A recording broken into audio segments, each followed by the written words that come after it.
আপনি কি জানেন উটকে কখন জীবন্ত বিষাক্ত সাপ খাওয়ানো হয়? এই বিষাক্ত সাপ খাওয়ার পর উটের চোখ থেকে যে পানি বের হয় তা অত্যন্ত মূল্যবান। সেই চোখের পানি কেনই বা এত মূল্যবান, আর কেনই বা উট মৃত্যুর আগ পর্যন্ত সূর্যের দিকে তাকিয়ে থাকে? উটের এই চাঞ্চল্যকর তথ্য জানতে হলে ভিডিওটি অবশ্যই শেষ পর্যন্ত দেখতে থাকুন। পবিত্র কোরআনের সুন্দর একটি রহস্যময় বিষয় হলো উট কেন জীবন্ত সাপ খায়। উট এমন একটি প্রাণী যার বৈশিষ্ট্য অন্যান্য সকল প্রাণীর থেকে একটু ভিন্ন ও অদ্ভুত। পবিত্র কোরআনে উটের একটি রোগের কথা বলা হয়েছে, যে রোগ হলে উট একদম খাওয়া দাওয়া ছেড়ে দেয়। মৃত্যুর আগ পর্যন্ত উট শুধু সূর্যের দিকেই তাকিয়ে থাকে।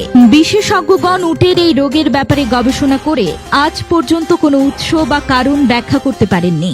আর এই রোগের নাম হলো হায়াম। অনেকে আবার এই বিষয়ে না জেনেই উটের উপর নানান ধরনের জুলুম শুরু করে দেয়, কিন্তু আল্লাহ তাআলা উটের এই হায়াম নামের রোগের শেফা রেখেছেন পবিত্র কুরআনে। এই হায়াম রোগের মহা ঔষধ হচ্ছে উটকে একটি জীবন্ত সাপ খাইয়ে দেয়া। অনেক সময় উট নিজে নিজে তা খেয়েও থাকে। উটটি যখন সাপটিকে গিলে ফেলে এ অবস্থায় প্রচন্ড তৃষ্ণা বাড়তে থাকে এবং এই তৃষ্ণাত্মক অবস্থায় উটটি প্রায় 8 ঘন্টা কাটিয়ে দেয়। আর সেই সময় উটের চোখ থেকে অঝোর ধারায় পানি প্রবাহিত হতে থাকে। উটের চোখ থেকে যে পানি বের হতে থাকে তা খুবই মূল্যবান পানি, কেননা এ পানি অন্য পানির থেকে সম্পূর্ণ আলাদা। এ চোখের পানিকে বলা হয় তিরাক। এই তিরাক এমন এক মহা ঔষধ যা কিনা কোনো প্রাণীর বিষকে নষ্ট করার জন্য উপযোগী। মহামূল্যবান এই তিরাক অনেক কষ্টে তৈরি করা হয়, তা অত্যন্ত ব্যয়বহুল। আর এই তিরাকই হচ্ছে উটের সেই চোখের পানি যা বিষক্রিয়া নষ্ট করার চিকিৎসায় কার্যকরী। এ চোখের পানিকে ছোট চামড়ার থলেতে সংরক্ষণ করে রাখা হয়।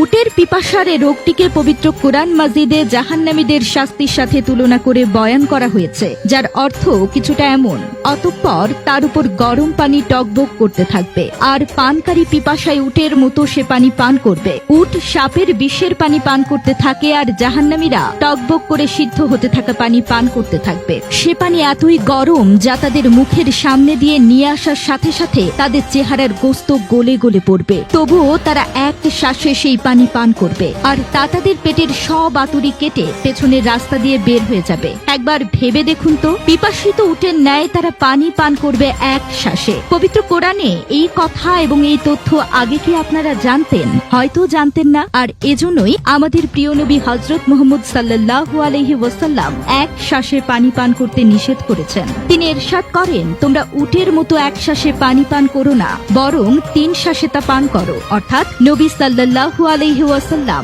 আমাদের এই জন্য এক শ্বাসে পানি পান করতে নিষেধ করেছেন, কারণ এটি দোজখবাসীদের আলামত। হে আল্লাহ, আমাদের সকলকে ক্ষমা করুন এবং কোরআন ও হাদিস সঠিকভাবে বুঝে সে অনুযায়ী আমল করার তৌফিক দান করুন।